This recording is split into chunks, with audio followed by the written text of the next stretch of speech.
الا جربتيه بهاد الخلطه هذه بالضبط انا متاكده غادي يولي عندك ادمان. مسمن مورق منسم بالاعشاب، ما يمكنش شحال كيجي لذيذ بزاف بزاف. هنا بالنسبه للعجين ديال المسمنه غنخليو لكم المكونات مكتوبين تحت الفيديو. هنا عجنته وكورته وخليته يرتاح. هنا عندي الخليط ديال الزبده والزيت كنقسمو على جوج، ومن بعد هنا كنضيف التوابل والاعشاب المنسمه اللي غنخليهم لكم كاملين مكتوبين تحت الفيديو. كنخلطوهم هكايا. هنا كنطلق المسمن على شكل مسمنه عاديه كيف ما كتشوفوا معايا، ومن بعد هنا كندير داك الخليط من الداخل هكايا كيف ما كتشوفوا. كنحاول انني نكثر شويه الكميه وصافي. هنا كنرش السميده رقيقه وكنطوي على 4.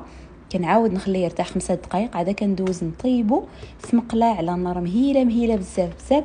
صافي هنا كنقلب فيه حتى كيتحمر حتى كيطيب، وفي نفس الوقت كيجي مورق كيف ما كتشوفوا معايا. هنا كيتنفخ صراحه، كيجي واعر بزاف.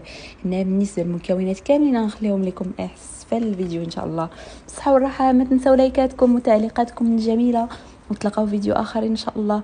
شوفوا لي هذا الجمال صراحه، كيجي واعر بزاف، كيشهي مع كويس ديال اتاي، كيجي يا سلام. جربوا ان شاء الله وردوا عليا.